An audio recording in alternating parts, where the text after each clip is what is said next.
Hello दोस्तों, केम छो? स्वागत है तमारू मारा यूट्यूब चैनल पर। आज हूँ मेथी बटाकाનું શાક બનાવવાની છું। આ શાક ખાવામાં બહુ જ ફાઇન લાગે છે। તમે રોટલી જોડે, ભાખરી જોડે, ભાત જોડે, ગમે તેના જોડે તમે ખાઈ શકો છો। તો ચાલો મારા કિચનમાં આજે આપણે મેથી બટાકાનું શાક બનાવીએ।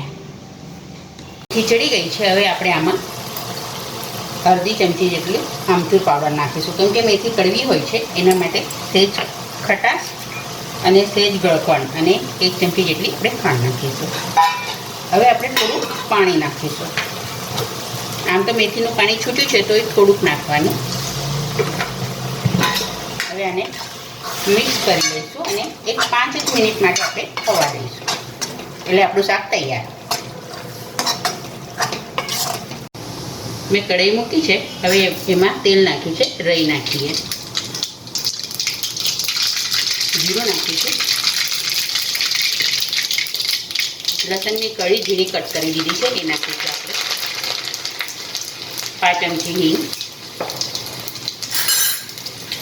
લસણ સેજ સતળાય એટલે આપણે 1 ડુંગળી લીધી છે,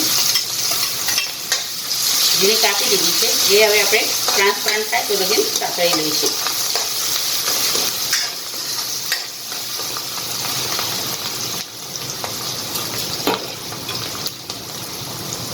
હવે ડુંગળી સતળાઈ ગઈ છે, હવે આપણે એમાં બટાકા નાખીશું। મેં 2 બટાકા લીધા છે, ઝીણા સમારી લીધા છે।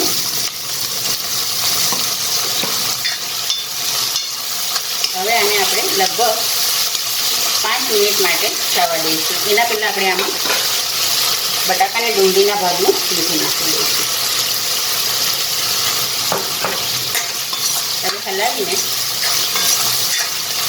અને 5 મિનિટ માટે થવા દઈશું। આપણા બટાકા 80% થઈ ગયા છે। હવે આપણે એમાં 1 લીલું મરચું ઉપરથી નાખીશું।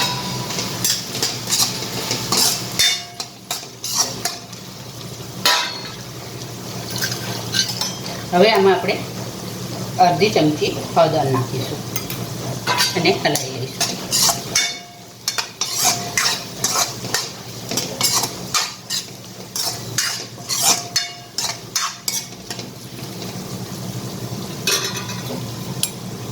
હવે આમાં આપણે લગભગ 2 ચમચી જેટલું લાલ મરચું નાખીશું। તમારે જે રીતના તીખું કરવું હોય એ રીતના તમે નાખી શકો છો। અને લગભગ 2 ચમચી જેટલું ધાણા જીરું નાખીશું આપણે। હવે આને આપણે પહેલાં હલાવી લઈશું। હવે આમાં આપણે મેથીની ભાજી નાખીશું। બટાકા મેથીનું ભાજીનું શાક બહુ ફાઇન લાગે છે ટેસ્ટમાં।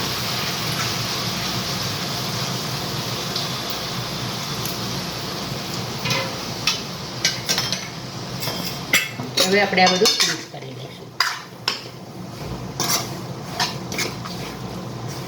ખીચડી ગઈ છે, હવે આપણે આમાં અડધી ચમચી જેટલી આમચૂર પાવડર નાખીશું, કેમ કે મેથી કડવી હોય છે એના માટે સેજ ખટાશ અને સેજ ગળપણ અને 1 ચમચી જેટલી આપણે ખાંડ નાખીશું।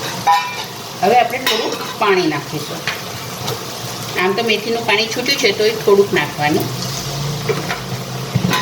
હવે આને મિક્સ કરી લઈશું અને 5 જ મિનિટ માટે આપણે થવા દઈશું, એટલે આપણું શાક તૈયાર છે આપણું મેથી બટાકાનું શાક। આ શાક ખાવામાં સેજ કડવું, સેજ મીઠું, સેજ ગળ્યું, સેજ ખાટું એ રીતના મિક્સ, એટલે આનો સ્વાદ બહુ ફાઇન લાગે છે।